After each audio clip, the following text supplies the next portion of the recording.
আসসালামু আলাইকুম ওরহমতুল্লাহি ওবরাকাতুহ। আলহামদুলিল্লাহি রাব্বিল আলামিন ওয়াসসালাতু ওয়াসসালামু আলা আশরাফিল আমবিয়াই ওয়াল মুরসালিন ওয়া আলা আলিহি ওয়া আসহাবিহি ওয়া মান তাবিআহুম ওয়া দাআ বিদাওয়াতিহিম ইলা ইয়াউমিদ্দিন, আম্মা বা'দ। আউযু বিল্লাহি মিনাশ শাইতানির রাজীম। বিসমিল্লাহির রহমানির রহিম। ইন তানসুরুল্লাহা ইয়ানসুরকুম ওয়া ইউসাব্বিত আকদামাকুম। সাদাকাল্লাহুল আযীম। প্রিয় দর্শক ও শ্রোতা মণ্ডলী এবং দেশ ও প্রবাস থেকে সংযুক্ত আমার সকল ফেসবুক এই পেজে সংযুক্ত শুভানুধ্যায়ী এবং আমার বন্ধু স্বজন, আপনজন, কাছে এবং দূরের যারা শুভেচ্ছা এবং অভিনন্দন জানাচ্ছি আমার এই আজকের এই উদ্ভূত পরিস্থিতিতে আয়োজিত এই লাইভ প্রোগ্রামে। প্রিয় দর্শক, আপনারা যারা দেশ ও প্রবাস থেকে আমার সঙ্গে এই মুহূর্তে সংযুক্ত আছেন, জানি আপনারা সকলেই একটু উদ্বেগ এবং উৎকণ্ঠার মধ্যে সময় অতিবাহিত করছেন এবং দেশের এবং দেশের বাইরে থেকে প্রতিটি শান্তিকামী মানুষ আজকে উদ্বেগ এবং উৎকণ্ঠার সাথে তারা অপেক্ষার প্রহর গুনছেন সর্বশেষ পরিস্থিতির আপডেট জানবার জন্য। মূলত বর্তমান সময়ে এমন একটি পরিস্থিতির সম্মুখীন আমরা, যেটি অত্যন্ত দুঃখজনক এবং অনভিপ্রেত। এহেন পরিস্থিতিতে বাধ্য হয়েই নিজের কিছু বক্তব্য এবং নিজের কিছু অবস্থান স্পষ্টভাবে ব্যক্ত করার জন্য আমি এই লাইভ প্রোগ্রামে এসেছি। আশা করব যে আমার আজকের বক্তব্যের মাধ্যমেও ইনশাআল্লাহ অনেক প্রশ্নের উত্তর পাওয়া যাবে এবং অনেক সন্দেহ এবং সংশয়ের অপনোদন হবে। প্রিয় দর্শক, আজকে যে বিষয়টি নিয়ে আমরা বাংলাদেশ এবং বাংলাদেশের বাইরে যারা আমাদের দেশের জনগণ রয়েছেন, এদেশের নাগরিকবৃন্দ রয়েছেন, তারা সকলেই একটি বিষয় নিয়ে উদ্বিগ্ন এবং উৎকণ্ঠিত। সেটি হলো, ইতিমধ্যে গণমাধ্যমে বিষয়টি প্রচারিত হয়েছে যে আজকে ঢাকার ম্যাজিস্ট্রেট কোর্টে একটি মামলা দেওয়ার আবেদন গৃহীত হয়েছে। মামলাটি বাংলাদেশের রাষ্ট্রদ্রোহের মামলা এবং এই মামলায় বিবাদী করা হয়েছে যথাক্রমে 1 নম্বরে আমি মামুনুল হককে এবং আমাদের আমির হেফাজত, বর্তমান বাংলাদেশের উলামায়ে কেরামের মাথার মুকুট, হাটহাজারী উম্মুল মাদারিসের সম্মানিত শেখুল হাদিস আল্লামা জুনায়েদ বাবুনগরী এবং বাংলাদেশ ইসলামী আন্দোলনের সিনিয়র নায়েবে আমির মোহতারাম মাওলানা সৈয়দ মোহাম্মদ ফয়জুল করিম, আমাদের 3 জনকে বিবাদী করে মুক্তিযুদ্ধ মঞ্চ নামে একটি সংগঠনের পক্ষ থেকে এই মামলাটি দায়ের করার চেষ্টা করা হচ্ছে বা মামলাটি দায়ের করা হয়েছে। সকলেই আমাদের কাছে জানতে চাচ্ছেন এই উদ্ভূত পরিস্থিতিতে আমাদের বক্তব্য কি বা আমাদের প্রতিক্রিয়া কি। প্রথম আমি বিষয়টিতে আমার যে প্রাথমিক যে অনুভূতি এবং প্রতিক্রিয়া, সেটি হলো যে এই মামলা এবং এই মামলার যে প্রেক্ষাপট তৈরি করা এবং এই মামলার পেছন দিক থেকে যেই কার্যক্রমগুলো চালানো হচ্ছে, আমি উদ্বিগ্ন এবং উৎকণ্ঠিত। শুধু আমাকে নিয়ে নয় এবং মামলার বিবাদী আমরা 3 জনকে নিয়েও নয়, আমি উদ্বিগ্ন এবং উৎকণ্ঠিত আমার এই প্রিয় মাতৃভূমি বাংলাদেশকে নিয়ে এবং বাংলাদেশের স্বার্থ নিয়ে। আমার দ্ব্যর্থহীন বক্তব্য হলো যে এই মামলার মধ্যে আমি স্পষ্ট আভাস পাচ্ছি বাংলাদেশ বিরোধী একটি কুটিল ষড়যন্ত্র এবং চক্রান্তের। এই মামলার মধ্যে বিশেষত আমার বিরুদ্ধে যেই অভিযোগটি আনা হয়েছে মর্মে আমরা সংবাদ মাধ্যমে জানতে পারছি সেটি হলো যে আমি বঙ্গবন্ধু মরহুম শেখ মুজিবুর রহমান সম্পর্কে তার সম্মান হানিকর কোনো মন্তব্য আমি করেছি এমন বিষয়ে, এবং সৈয়দ ফয়জুল করিম সাহেব সম্পর্কেও একই ধরনের অভিযোগ আনা হয়েছে। আর সবচেয়ে ভয়ঙ্কর যে জায়গাটি এই মামলার মধ্য থেকে আমার কাছে স্পষ্ট হয়েছে সেটি আমির হেফাজত আল্লামা জুনায়েদ বাবু নগরীর ব্যাপারে যে অভিযোগটি সেখানে উল্লেখ করা হয়েছে। মামলার আইনজীবী তিনি তার বক্তব্যের মাধ্যমে গণমাধ্যমের সামনে তুলে ধরেছেন সেটি হলো যে আল্লামা জুনায়েদ বাবু নগরী তিনি মদিনা সনদে বাংলাদেশকে চালানোর জন্য দাবি করেছেন বা মদিনা সনদে বাংলাদেশ চলবে বলে মন্তব্য করেছেন। তো বাংলাদেশের কনস্টিটিউশন এবং সংবিধানের বিরুদ্ধাচারণ আখ্যায়িত করে ওনাকেও এই রাষ্ট্রদ্রোহের মামলায় বিবাদী করা হয়েছে। এখানে আমার বক্তব্য হলো মদিনা সনদে রাষ্ট্র চালানোর কথা বলাটা, এটাকে কেন তারা এভাবে হাইলাইট করলো বা এটাকে কেন চিহ্নিত করলো এবং এটাকে কেন তারা আজকে রাষ্ট্রদ্রোহ হিসেবে চিহ্নিত করার চেষ্টা চালাচ্ছে। সুপ্রিয় দর্শক, এটি অত্যন্ত স্পষ্ট একটি বিষয় এবং গোটা দেশ এবং জাতি আমরা একটি কথা জানি, সেটি হলো যে এই মদিনা সনদে বাংলাদেশের রাষ্ট্রীয় কার্যক্রম পরিচালনার যে কথা, এটি আজ প্রথমবারের মতো আল্লামা জুনায়েদ বাবু নগরী বলছেন বিষয়টি তা নয়, বরং অনেক পূর্বেই এ বিষয়ে অত্যন্ত স্পষ্ট এবং দ্ব্যর্থহীন বক্তব্য রেখেছেন গণপ্রজাতন্ত্রী বাংলাদেশ সরকারের মাননীয় প্রধানমন্ত্রী শেখ হাসিনা। তার সেই বক্তব্য এখনো পর্যন্ত নেট দুনিয়ায় এবং ভার্চুয়াল জগতে মানুষের হাতে হাতে, মানুষের চোখে চোখে এবং মানুষের কানে কানে ভাসছে। সুতরাং আজকে এই যে মদিনা সনদে রাষ্ট্র পরিচালনার কথা বলাকে সংবিধান বিরোধী এবং রাষ্ট্র বিরোধী আখ্যা দেওয়াটা, এটিকে যারা কেবলমাত্র জুনায়েদ বাবু নগরী অথবা হেফাজতে ইসলামের বিরুদ্ধাচারণ বলে ভাবছেন, আমি বলবো আপনারা বিষয়টিকে আরেকটু গভীরভাবে উপলব্ধি করার চেষ্টা করুন। এটি কেবল একজন আল্লামা জুনায়েদ বাবু নগরীর বিরুদ্ধাচারণ নয়, এটি কেবল হেফাজতে ইসলামের বিরুদ্ধাচারণ নয়, এটি বাংলাদেশের রাষ্ট্র এবং সরকারের বিরুদ্ধাচারণ। হয়তো তারা কৌশলগত কারণে আজকে আল্লামা জুনায়েদ বাবু নগরীর নাম উল্লেখ করেছে, কিন্তু যদি এই অশুভ তৎপরতাকে এবং এই ষড়যন্ত্রকে যদি সূচনাতেই নির্মূল না করা যায়, প্রতিরোধ না করা যায়, তাহলে আগামীকালকে এই অপচক্র তারা এই ধারায় এবং এই অভিযোগে প্রধানমন্ত্রী শেখ হাসিনাকেও তারা বিবাদী করবে এবং তাকেও তারা রাষ্ট্রদ্রোহী হিসাবে সাব্যস্ত করার অপতৎপরতা চালাবে। যদি এই হয় তাদের লক্ষ্য, এবং সেটা তাদের বক্তব্যের মাধ্যমে স্পষ্ট আভাস পাওয়া যাচ্ছে। সুতরাং আমি স্তম্ভিত, আমি ভাষায় ব্যক্ত করার কোনো শব্দ আমার কাছে নেই যে এই ষড়যন্ত্রটি আসলে কতটা গভীরে।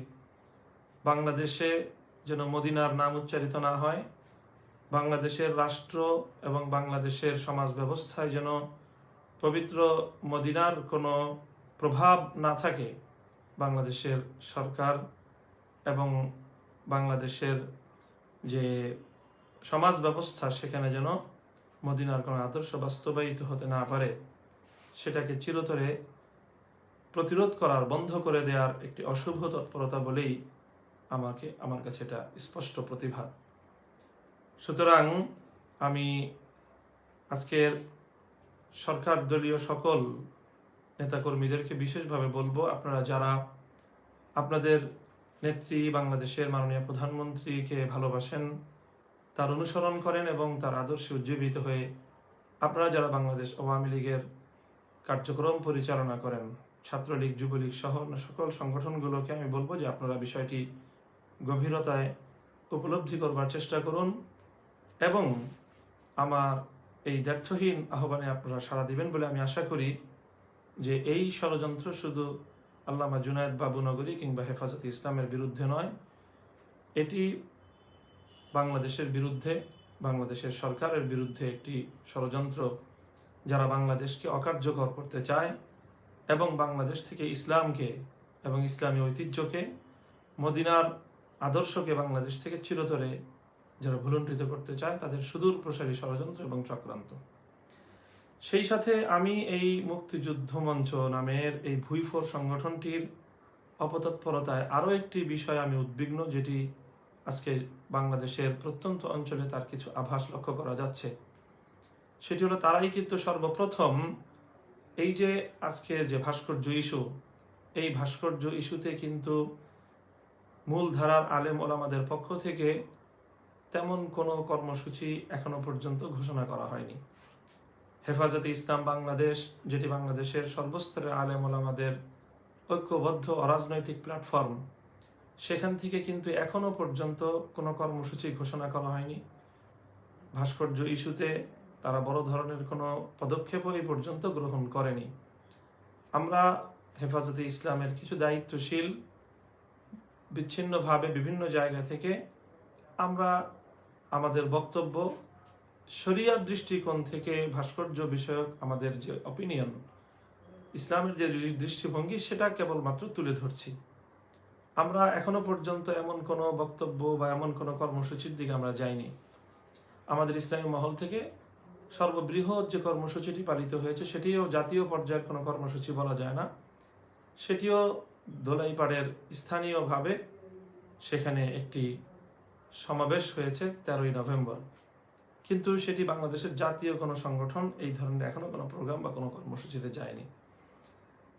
তো যেখানে এই বিষয়টি নিয়ে তেমন কোনো আলোচনা বা তেমন বড় ধরনের কোনো কর্মসূচি ঘোষণা হয়নি, বরং ওলামায়ে কেরাম বিষয়টিকে নিয়ে আলোচনা পর্যালোচনা করছিলেন, তারা কথাবার্তা বলছিলেন এবং পর্যায়ক্রমে বিষয়টি নিয়ে প্রশাসন এবং সরকারের ঊর্ধ্বতন মহলের সাথে আলাপচারিতার উদ্যোগ চলছিল। সেই সময়েই এভাবে মুক্তিযুদ্ধ মঞ্চ রণহুঙ্কার ছেড়ে মাঠে নেমে আসা এবং মাঠে নেমে এসেই আলেম ওলামাদের বিরুদ্ধে একের পর এক উস্কানিমূলক কথা বলা, বিষোদ্গার করা, বিশেষ করে বাংলাদেশের লক্ষ লক্ষ কোটি কোটি জনতার হৃদয়ের মণি শাইখুল হাদিস আল্লামা আজিজুল হক রহমতুল্লাহ আলাই এবং মরহুম সৈয়দ ফজলুল করিম পীর সাহেব চরমনাই রহমতুল্লাহ আলাই, এই দুই মহান ইসলামী ব্যক্তিত্ব সম্পর্কে যে অকথ্য ভাষায় তারা বিষোদ্গার করেছে, যা এদেশের কোটি জনতার মুসলমানদের হৃদয়ে মারাত্মকভাবে আঘাত করেছে। এছাড়াও তারা বর্ষিয়ান আলেম দ্বীন আল্লামা জুনায়েদ বাবুনগরী সহ অন্যান্য আলেমদের ব্যাপারেও তারা অত্যন্ত জঘন্য এবং কুরুচিপূর্ণ ভাষা ব্যবহার করেছে। এই মুক্তিযুদ্ধ মঞ্চের তথাকথিত মুক্তিযুদ্ধ মঞ্চের এই মানুষেরা, আলোচকরা। আমার কাছে কেন যেন মনে হচ্ছে এই মুক্তিযুদ্ধ মঞ্চের এই আস্ফালন দেখে 2013 সালের গণজাগরণ মঞ্চের কথা মনে পড়ে যাচ্ছে। 2013 সালেও এরকম গণজাগরণ মঞ্চ তৈরির মাধ্যমে সারা বাংলাদেশে একটি ইসলাম বিরোধী একটি পরিবেশ তৈরি করা হয়েছিল। ধর্মপ্রাণ মানুষের মনের মধ্যে উদ্বেগ এবং উৎকণ্ঠা তৈরি করা হয়েছিল। ব্যাপকভাবে আল্লাহ রসুল সাল্লাল্লাহু আলাইহি ওয়াসাল্লাম, ইসলামের মূল ভিত্তি এবং ইসলামী ধর্মবিশ্বাস, ইসলামী সমাজ চিন্তা এবং ইসলামিক স্কলার আলেম ওলামাদের বিরুদ্ধে গণজাগরণ মঞ্চ থেকেও তারা ব্যাপকভাবে কুৎসা রটিয়েছিল, যার প্রেক্ষিতে 2013 সালে আল্লামা আহমদ শফি রহমতুল্লাহ আলাইহির নেতৃত্বে হেফাজতে ইসলামকে মাঠে নামতে হয়েছিল এবং হেফাজতে ইসলামের অভূতপূর্ব সেই গণজাগরণ হয়েছিল। এবং তারপরে বাংলাদেশে 2013 সালে কি হয়েছিল সেই ইতিহাস আমাদের সকলেরই জানা। আমার কাছে মনে হচ্ছে যে আজকে 2020 সালে এসে এই ভুইফোর মুক্তিযুদ্ধ মঞ্চ তারাও এরকম একটি উত্তেজনাকর, একটি অস্থিতিশীল পরিবেশ তৈরি করবার জন্য বাংলাদেশের বহির্শক্তির কোনো এজেন্ডা নিয়ে তারা ময়দানে অবতীর্ণ হয়েছে, এটি আমার আশঙ্কা। আমি রাষ্ট্র, সরকার এবং প্রশাসনের ঊর্ধ্বতন মহলের কাছে অনুরোধ করব যে এই ধরনের দায়িত্ব জ্ঞানহীন এবং নাম ঠিকানাহীন এরকম হঠাৎ গজিয়ে ওঠা ভুইফোর এই ধরনের সংগঠনগুলো, এরাই কিন্তু দেশের মধ্যে অনেক বড় ধরনের বিশৃঙ্খলা তৈরি করে থাকে।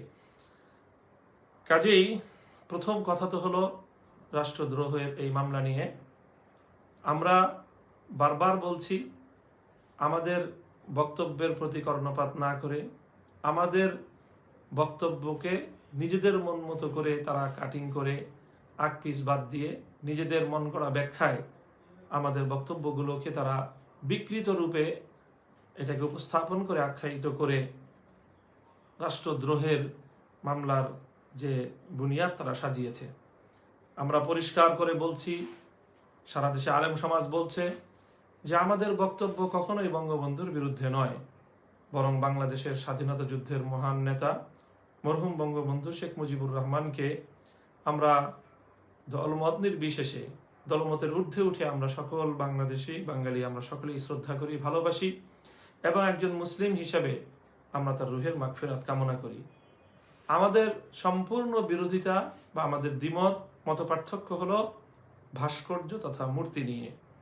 এখানে কেন এই বিষয়টি স্পষ্ট করার পরেও, পরিষ্কারভাবে এই বিষয়টি বারবার বহুবার অসংখ্যবার বলার পরেও সেই চিহ্নিত মহলটি, এই মুক্তিযুদ্ধ মঞ্চ নামক এই ভুইফোর সংগঠনটি, তারা ভাস্কর্যের বিষয়টিকে আড়াল করে তারা ধর্মপ্রাণ আলেম ওলামাদের এবং ইসলাম বেত্তাদের মুখোমুখি দাঁড় করিয়ে দিতে চাচ্ছে বঙ্গবন্ধুর নামকে। আমার কাছে মনে হচ্ছে যে এটা আসলে তারা অবচেতনে করছে তা নয়, বরং এটি সুপরিকল্পিতভাবে তারা এই কাজটি করছে। এই কাজটির মূল উদ্দেশ্য হলো চেতনার ব্যবসা করা। তারা বঙ্গবন্ধুকে ইসলামের মুখোমুখি দাঁড় করিয়ে তারা ইসলামকেও যেরকম ঘায়েল করতে চায়, বঙ্গবন্ধুর মহান ব্যক্তিত্বকেও তারা প্রশ্নবিদ্ধ করতে চায়। তারা বঙ্গবন্ধুকে নিয়ে একটি চেতনার ব্যবসা করতে চায়। এই হলো মুক্তিযুদ্ধ মঞ্চ নামক এই উগ্রবাদী সংগঠনগুলোর তাদের লক্ষ্য এবং উদ্দেশ্য বলে আমার কাছে মনে হচ্ছে।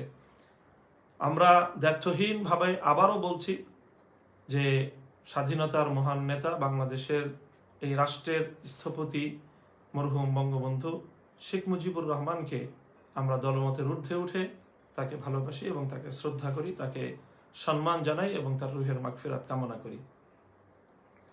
সুতরাং আমাদের এই বক্তব্যের পর আমাদেরকে বঙ্গবন্ধুর সম্মানের উপর আক্রমণকারী বলে সাব্যস্ত করাটা, এটি কতটা যৌক্তিক, আজকে আমরা দেশবাসীর কাছে সে বিষয়টি বিবেচনা করার জন্য তাদেরকে অনুরোধ করব। প্রিয় দর্শক, সেই সঙ্গে ভাস্কর্য বিষয়ে আমাদের যে বক্তব্য সেটি আমরা স্পষ্টভাবে আবারও তুলে ধরছি যে ভাস্কর্যের বিরোধিতা এটি আমরা নিছক ধর্মীয় কারণে করছি। আমাদের এখানে অবশ্যই রাজনৈতিক কোনো অভিলাষ নেই, এখানে রাজনীতি করার কিছুই নেই। আমরা বঙ্গবন্ধু ব্যাপারে আমাদের কোনো অতিরিক্ত অ্যালার্জি নেই, বরং তার প্রতি মরহুম এবং একজন প্রয়াত মুসলিম নেতা হিসেবে সম্মান এবং মর্যাদার সঙ্গে আমরা তাকে স্মরণ করি। তো আমরা চাই না যে তার এরকম ভাস্কর্য তৈরি করা হলে তিনি কবর জগতে আল্লাহর নিকট লজ্জিত হবেন। আমাদের একজন মহান নেতা, তিনি আল্লাহ রাব্বুল আলামিনের নিকট পরজগতে এরকম লজ্জিত হয়ে পড়ুন, এটা আমরা চাই না। কল্যাণকামিতার জায়গা থেকেই আমরা রাষ্ট্র সরকারকে এবং যথাযথ কর্তৃপক্ষকে আমরা মরহুম বঙ্গবন্ধু শেখ মুজিবুর রহমানকে আল্লাহর নিকট লজ্জিত করার এই পদক্ষেপ থেকে বিরত থাকবার জন্য অনুরোধ করছি, আবারও করছি এবং এই অনুরোধ আমরা করেই যাব। সেই সঙ্গে আমরা এখন যেই তৎপরতার এবং সারা দেশব্যাপী যে উদ্বেগ উৎকণ্ঠার আরেকটি আমরা চিত্র দেখছি, সেটি হলো সারা দেশের যত্রতত্র বঙ্গবন্ধুর বা মরহুম জাতীয় নেতাদের এরকম ভাস্কর্য নির্মাণের একটি প্রবণতা শুরু হয়েছে এবং ইতিমধ্যে এই সকল কিছু সংগঠন তারা এই দাবি উত্থাপন করেছে যে বাংলাদেশের প্রতিটি জেলায় জেলায় এমনকি প্রতিটি শিক্ষাঙ্গনে ভাস্কর্য নির্মাণ করতে হবে, এই দাবিও তারা উত্থাপন করছে। আমরা একটা ভাস্কর্য নির্মাণের ব্যাপারে শরীয়ত এবং ইসলামের যে দৃষ্টিভঙ্গি সেই জায়গাটা থেকেও এটাকে আমরা এটার সঙ্গে দ্বিমত করি এবং এটাকে সমীচীন মনে করি না। স্পষ্ট ভাষায় আমরা কোরআন সুন্নাহর দৃষ্টিতে এটি অবৈধ এবং হারাম নাজায়েজ কাজ সেটি ব্যক্ত করছি। সেই সঙ্গে আমরা এই সকল মহান ব্যক্তিদের মরহুম ব্যক্তিদের সম্মান এবং মর্যাদার দৃষ্টিকোণ থেকেও আমরা মনে করি যত্রতত্র এই ধরনের ভাস্কর্য নির্মাণ এটি সেই সকল ব্যক্তিবর্গের সম্মান এবং মর্যাদার জন্য হানিকর। যেখানে সেখানে যদি এই সকল ভাস্কর্যগুলো নির্মাণ করা হয় তাহলে সেখানে দেখা যাবে যে সেখানে মানুষের মলমূত্র ত্যাগ হবে। যত্রতত্র করলে সেখানে ভাস্কর্যের মাথার উপরে এসে বিভিন্ন পাখি বা বিভিন্ন প্রাণী সেখানে মলত্যাগ করবে, সেখানে নানা ধরনের অসামাজিক কার্যকলাপের আখড়াও জমে যেতে পারে। সুতরাং রাষ্ট্রকে এবং সরকারকে বিশেষ করে এ ব্যাপারে এখনই তৎপর হতে হবে, যেন অতি উৎসাহী এই লোকেরা তারা যেন যত্রতত্র বঙ্গবন্ধুর এই ভাস্কর্য নির্মাণ করলে এতে তার সম্মান বৃদ্ধি করা হবে না, বরং স্পষ্টভাবেই যেখানে সেখানে তার সম্মান হানির একটি পরিবেশ তারা তৈরি করবে। সুতরাং একদিক থেকে তো ভাস্কর্য নির্মাণ এটি ইসলাম বিরোধী কাজ, স্পষ্ট হারাম এবং অত্যন্ত গর্হিত একটি পাপ। এই পাপের কাজ ইসলামের দৃষ্টিতে, কোরআন এবং সুন্নাহর দৃষ্টিতে এবং ইসলামিক সকল স্কুল অফ থটের সকল ইসলামিক স্কলারগণ সর্বকালের সর্বযুগের 1400 বছরের সকলের এটি ঐক্যমতের সিদ্ধান্ত, এখানে দ্বিমতের কোনো অবকাশ নেই। সেই সঙ্গে এইভাবে যত্রতত্র ভাস্কর্য নির্মাণের মাধ্যমে ব্যক্তিদেরকেও অসম্মান এবং অমর্যাদা করার, বঙ্গবন্ধুকে যদি তার ভাস্কর্য নির্মাণ করা হলে এখানে যেখানে সেখানে তারও অসম্মান এবং অমর্যাদার প্রশ্নটি আসবে। সুতরাং যারা শরীয়তের দৃষ্টিকোণ মানতে চান না, শরীয়তের দৃষ্টিকোণের বাইরে কেবল ব্যক্তি বঙ্গবন্ধুকে যারা সম্মান এবং শ্রদ্ধা জানান, সেই সম্মান এবং শ্রদ্ধার জায়গা থেকেও এভাবে ভাস্কর্য নির্মাণ করাটা এটি কোনো বুদ্ধিমত্তার পরিচয় হতে পারে না। পরবর্তী আরেকটি যে প্রসঙ্গ আজকে এই গতকাল থেকে গোটা দেশের মিডিয়াতে তোলপাড় সৃষ্টি হয়েছে সেটি হলো, আমরা জানি যে বাংলাদেশের দক্ষিণাঞ্চলের জেলা শহর কুষ্টিয়ায় বঙ্গবন্ধুর নির্মাণাধীন একটি ভাস্কর্য, এটাকে আক্রমণ করা হয়েছে এবং ভাস্কর্য ভাঙা হয়েছে। এই ভাস্কর্য ভাঙার মাধ্যমে বাংলাদেশে বড় ধরনের আরেকটি উত্তেজনাকর পরিস্থিতি তৈরি হয়েছে এবং এই পরিস্থিতির মাধ্যমে সবচেয়ে দুঃখজনক যে বিষয়টি আমাদের জন্য হয়েছে সেটি হলো, আমরা সকলেই জানি এবং লক্ষ্য করছি যে বাংলাদেশের শীর্ষস্থানীয় আলেম সমাজ তারা উদ্ভূত এই যে সংঘাতমূলক পরিস্থিতি, এই থেকে দেশ, জাতি এবং সরকারকে উদ্ধার করার জন্য, উত্তরণের জন্য শান্তিপূর্ণ উপায়ে তারা ধাপে ধাপে পদক্ষেপ গ্রহণ করছেন। শীর্ষ ওলামায়ে ইকরাম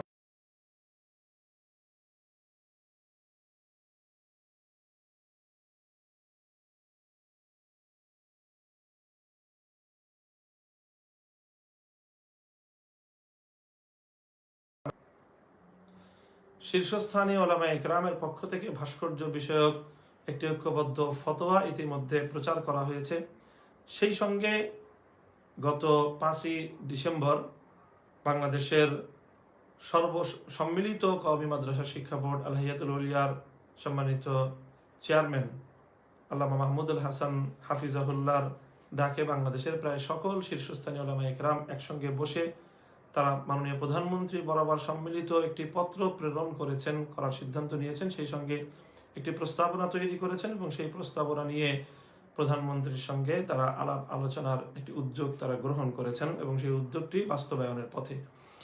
এই সময়ে যখন আলোচনার মাধ্যমে শান্তিপূর্ণ ভাবে চলমান এই বিতর্কটির সুন্দর একটি নিরসন আমরা আশা করছিলাম, ঠিক ওই সময়ে এভাবে রাতের অন্ধকারে কুষ্টিয়ায় নির্মিতব্য বঙ্গবন্ধুর ভাস্কর্য ভাঙার মাধ্যমে যে একটি অনভিপ্রেত পরিস্থিতি তৈরি করা হয়েছে, এটি অনাকাঙ্ক্ষিত এবং দুঃখজনক এবং অত্যন্ত নিন্দনীয়।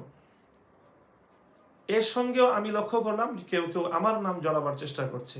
আমি অত্যন্ত দ্ব্যর্থহীনভাবে বলছি যে আমার কোনো বক্তব্যের মাধ্যমে বা আমার কোথাও কোনো কথায় আমি এভাবে আইন হাতে তুলে নেওয়ার কোনো কথা কশ্চিনকালেও আমি বলিনি এবং এটা কোনো দেশপ্রেমিক মানুষ, দেশের আইন এবং শৃঙ্খলার প্রতি শ্রদ্ধাভাজন কোনো শ্রদ্ধা প্রদর্শনকারী কোনো ব্যক্তি এটা করতে পারে না। সুতরাং আমি এমন কোনো কথা আদৌ বলিনি, বরং আমার কথা বক্তব্য স্পষ্ট যে আমরা ভাস্কর্য ইসলামের দৃষ্টিকোণ থেকে ভাস্কর্য রাখা এটা নাজায়েজ এবং হারাম, সে কথা যথাযথ কর্তৃপক্ষকে জানিয়ে দিয়েছি এবং আমরা আমাদের এই বক্তব্য স্পষ্ট করেছি। যদি আল্লাহ পাক রব্বুল আলামিন আমাদেরকে কোনোদিন রাষ্ট্রীয় পর্যায়ে সক্ষমতা দান করেন, তাহলে শরিয়ার আলোকে সকল কার্যক্রম আমরা ঢেলে সাজাবো এবং সেক্ষেত্রে কোনো ভাস্কর্য শরিয়ার আইনে পরিচালিত কোনো ভূখণ্ডে থাকতে পারবে না ইনশাআল্লাহুল আজিজ। সুতরাং এই যে কুষ্টিয়ায় যারা এই কার্যক্রম করেছে, আমরা আইন শৃঙ্খলা রক্ষাকারী বাহিনীর প্রতি আহ্বান জানাবো যে এভাবে নিজের হাতে আইন তুলে নিয়ে দেশের মধ্যে একটি সংঘাতমূলক পরিবেশ তৈরি করার জন্য যারা দায়ী, এটার দায় শুধুমাত্র যেন তাদেরকেই দেওয়া হয় এবং এর জন্য তাদের বিরুদ্ধে যেন ব্যবস্থা নেওয়া হয় এবং এর সঙ্গে আমাদেরকে সংশ্লিষ্ট করে ওলামায়ে কেরামকে এক্ষেত্রে ঘায়েল করার অপচেষ্টা চালাচ্ছে একটি স্বার্থান্বেষী মহল এবং আলেম বিদ্বেষী মহল। তারা যেন কোনোভাবেই এখানে সুযোগ নিতে না পারে। এর মাধ্যমে গোটা দেশে কিন্তু একটি সংঘাত ছড়িয়ে পড়ার সমূহ আশঙ্কা আমি করছি আশঙ্কা, এবং সে বিষয়েও সংশ্লিষ্ট সকল মহলকে সতর্ক থাকার আহ্বান জানাচ্ছি। সেই সঙ্গে সর্বশেষ আমি আমার নিজের ব্যাপারে যে বিষয়টি আবারও স্পষ্ট করছি যে আমার কাছে মনে হচ্ছে দীর্ঘদিন ধরে আমার ব্যাপারে একটি ষড়যন্ত্রের দানা বেঁধে উঠছে এবং সেটা কিছু নামধারী আমাদের মহলের লোকজন তারা বিভিন্নভাবে আমার ব্যাপারে কিছু অপপ্রচার চালিয়ে প্রশাসন এবং রাষ্ট্রযন্ত্রের বিভিন্ন গুরুত্বপূর্ণ জায়গাগুলোকে তারা বিভ্রান্ত করেছে এবং আমার সম্পর্কে একটি ভুল মেসেজ সর্ব জায়গায় তারা প্রচার করেছে।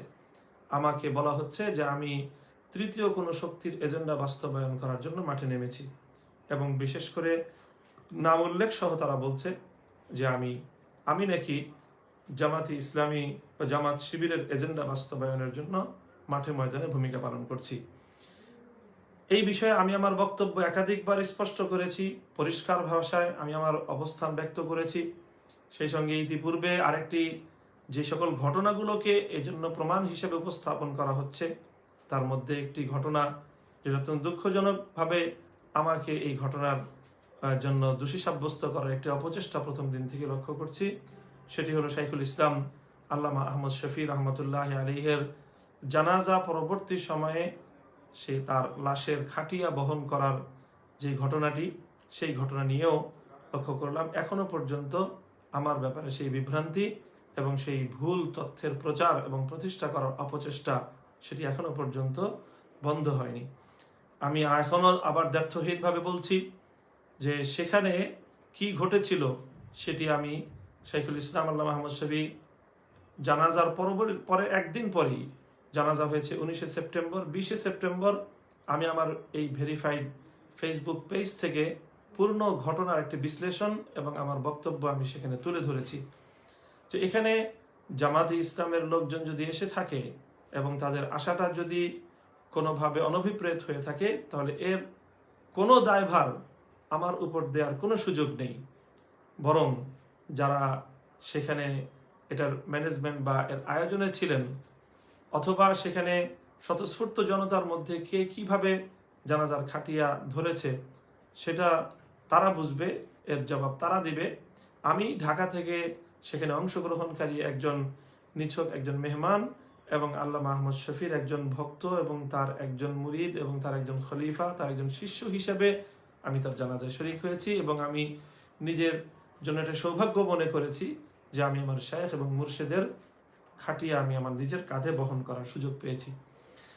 কিন্তু সেখানে প্রশ্ন যারা আমার ব্যাপারে তুলেছেন তারা কিন্তু জানাজায় শরীক থাকা সত্ত্বেও তারা কেউ সেই জানাজার খাটিয়া ধরার জন্য সেখানে যাননি। কেন যাননি সেটি একটি রহস্যময় কারণ। অনেককেই দেখলাম দূরে দাঁড়িয়ে তারা আমার ব্যাপারে প্রশ্ন তুলেছেন, অথচ তারা সেখানে খাটিয়া স্পর্শ করতে যাননি, খাটিয়া তুলতে তারা যাননি। সেখানে শাইখুল ইসলাম আল্লামা আহমদ শফির পরিবারের 10 জন ব্যক্তি ছিলেন দায়িত্বশীল যারা সেই খাটিয়া বহন করেছিল। সেখানে আমি তাদের অনুমতি সাপেক্ষে আমিও সেখানে জানাজার খাটিয়া ধরায় অংশগ্রহণ করেছিলাম। সেখানে জামাতি ইসলামের দায়িত্বশীলদের ভূমিকাটা তখনও আমি বলেছি, আজও বলছি, যে তাদের ভূমিকাও আরও সুচিন্তিত এবং তাদের ভূমিকা আরও দায়িত্বশীল হওয়া উচিত। সেখানে জামাতি ইসলামের একজন নেতাকে আমি দেখেছি যে তারা যেন অনেকটা ফটো সেশন করলেন। ফটো সেশন করার জন্য তারা সেখানে খাটিয়া ধরার কোনো সুযোগ তাদের ছিল না, কোনো স্পেস তাদের ছিল না। এরপরেও শুধু ফটো তুলবার জন্য এই ধরনের কিছু কাজ তারা করেছেন। অনেক সময় লক্ষ্য করে থাকি জামাতে ইসলামের বিভিন্ন দায়িত্বশীল মহল থেকেও এই ধরনের কিছু কার্যক্রম পরিচালনা করা হয়, যার মাধ্যমে আমাদেরকে অনেকের সামনে প্রশ্নবিদ্ধ করে দেওয়া হয় এবং আমাদেরকে অন্য কারো এজেন্ডা বাস্তবায়নকারী হিসেবে চিহ্নিত করার যে ষড়যন্ত্র, সেই ষড়যন্ত্রকে সহযোগিতা করা হয়। সুতরাং এক্ষেত্রে আমার বক্তব্য দ্ব্যর্থহীন এবং পরিষ্কার। অন্যান্য দল যারা যারা যার যার আইডিওলজি, যার যার চিন্তা দর্শন অনুযায়ী শেষে রাজনীতি করে, আমরা মরহুম মৌলানা আবুল আলা মওদুদী সাহেবের চিন্তা দর্শন লালন করি না এবং তার আইডিওলজিকে আমরা ফলো করি না এবং সেই চিন্তা দর্শনে আমরা রাজনীতিও করি না। সুতরাং এই বিষয়ে আমাদের ব্যাপারে যে বিভ্রান্তি ছড়ানো হয় এবং যারা যারা আমাদের মহল থেকে বিশেষ করে এই বিভ্রান্তিটি ছড়ান, হেফাজতে ইসলাম থেকে সেই বিতাড়িত মহল এবং আমাদের ব্যাপারে, আমার ব্যাপারে ব্যক্তিগতভাবে যারা ঈর্ষাপরায়ণ, তারা সম্মিলিত উদ্যোগে আমার ব্যাপারে এই ধরনের একটি অপপ্রচার এবং একটি ভুল বক্তব্য তারা ইতিমধ্যে লক্ষ্য করছি যে বেশ প্রতিষ্ঠিত করে সেরেছে। আমি দ্ব্যর্থহীন ভাষায় চ্যালেঞ্জ করে বলতে পারি যে এখানে ওই দিনের ঘটনার ক্ষেত্রে আমি একজন নিছক শাইখুল ইসলামের জানাজার খাটিয়া বহনকারী ছিলাম এবং আমি যা দেখেছি, যা বুঝেছি, সেটা আমি সেদিনও 20 সেপ্টেম্বর আমার পক্ষ থেকে বক্তব্যের মাধ্যমে আমি আমার অবস্থান স্পষ্ট ব্যক্ত করেছি এবং আজও আবার ব্যক্ত করলাম এবং সংশ্লিষ্ট সকলকে যার যার দায়িত্ব এবং যার যার ভূমিকা পালন করার জন্য আমি আহ্বান জানাই, অনুরোধ করি। সর্বশেষ দেশবাসীর প্রতি আমাদের অনুরোধ হলো যে ওলামায়ে কেরাম, দেশের শীর্ষ ওলামায়ে কেরাম সম্মিলিতভাবে এই ব্যাপারে উদ্যোগ নিয়েছেন।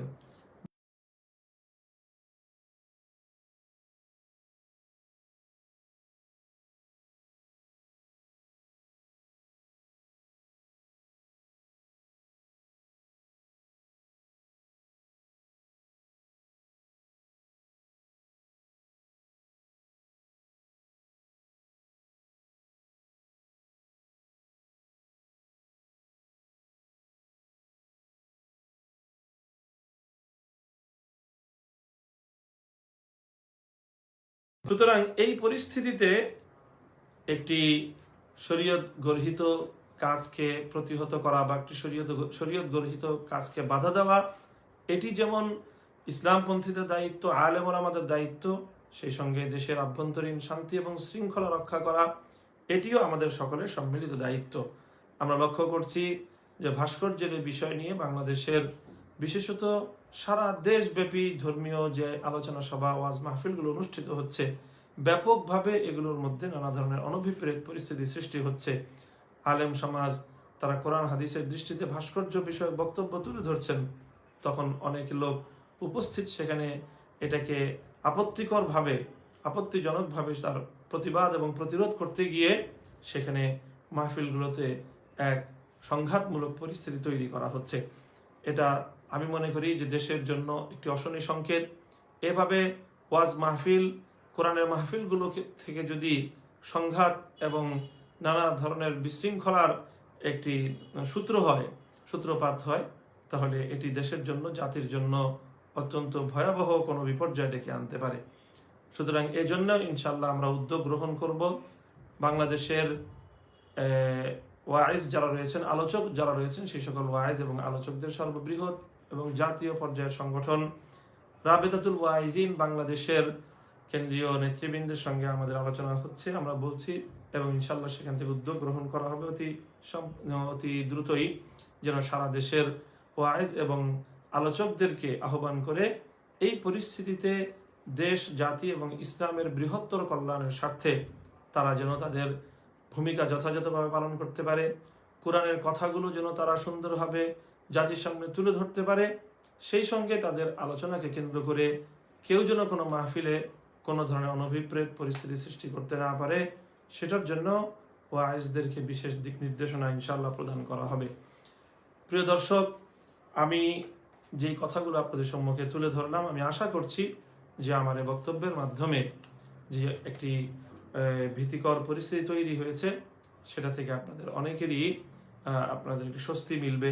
সেই সঙ্গে যারা আজকে ইসলাম এবং মুসলমানদেরকে, আলেম সমাজকে কটূক্তি করছেন, আলেম সমাজের বিরুদ্ধাচারণ করছেন এবং বঙ্গবন্ধুর নামে যারা অন্ধভাবে ভাস্কর্য প্রীতি দেখাচ্ছেন, এটা বঙ্গবন্ধুর প্রতি আপনাদের প্রকৃত ভালোবাসা নয়, বরং বঙ্গবন্ধুর নামের আড়ালে মূর্তি এবং ভাস্কর্যের ভালোবাসাকে আপনারা প্রতিষ্ঠিত করবার চেষ্টা করছেন। মূর্তি এবং ভাস্কর্যের বিষয়, এটা নিয়ে আপনাদের সাথে আমাদের মত পার্থক্যের জায়গা, কিন্তু বঙ্গবন্ধু শেখ মুজিবুর রহমানকে সম্মান এবং শ্রদ্ধা প্রদর্শনের ক্ষেত্রে আপনাদের সঙ্গে আমাদের কোনো বিতর্ক নেই। সুতরাং মেহেরবানি করে বারবার এই বিতর্কের জায়গাটিতে বঙ্গবন্ধুকে টেনে এনে আপনারা বঙ্গবন্ধুকে অসম্মান করবেন না। আর মুক্তিযুদ্ধ মঞ্চের প্রতি আমার সর্বশেষ আহ্বান থাকবে যে আপনারা বাংলাদেশ বিরোধী যে অশুভ খেলা শুরু করেছেন, অশুভ যেই ষড়যন্ত্র শুরু করেছেন, আপনাদের অশুভ খেল আপনারা সমাপ্ত করেন। দেশকে কোনো অনভিপ্রেত পরিস্থিতির দিকে আপনারা ঠেলে দেবেন না। আর আলেম ওলামা, শান্তিপ্রিয় ধর্মপ্রাণ মুসলমানদের প্রতি আমাদের আহ্বান থাকবে যে সর্বোচ্চ ধৈর্যশীলতার সাথে পরিস্থিতি মোকাবেলা করতে হবে। কোনো ক্ষেত্রেই আমাদেরকে উত্তেজিত হওয়া চলবে না। শান্তি শৃঙ্খলার সাথে আমরা ইনশাআল্লাহ এই পরিস্থিতি থেকে উত্তরণ ঘটাবো এবং শীর্ষ উলামা ইকরামের দিক নির্দেশনা অনুযায়ী পরিস্থিতির সুন্দর সমাধান এবং সুরাহা হবে, সেই প্রত্যাশা এবং সেই আশাবাদ ব্যক্ত করে শেষ করছি আজকে আমার এই লাইভ প্রোগ্রাম। ইনশাআল্লাহ আগামীকালকেও আরও আমরা বিভিন্ন ভাবে জাতীয় গণমাধ্যমের মাধ্যমে আমরা আমাদের এ বিষয়ে আরো বিস্তারিত বক্তব্য তুলে ধরব। আল্লাহ পাক রব্বুল আলামিন আমাদের সকলকে ভালো রাখুন, সুস্থ রাখুন এবং সব ধরনের বিশৃঙ্খলা এবং অনভিপ্রেত পরিস্থিতি থেকে আমাদের সকলকে আল্লাহ পাক রব্বুল আলামিন পরিত্রাণ দান করুন। ওয়া আখিরু দাওয়ানা আলহামদুলিল্লাহি রাব্বিল আলামিন। আসসালামু আলাইকুম ওয়া রাহমাতুল্লাহ।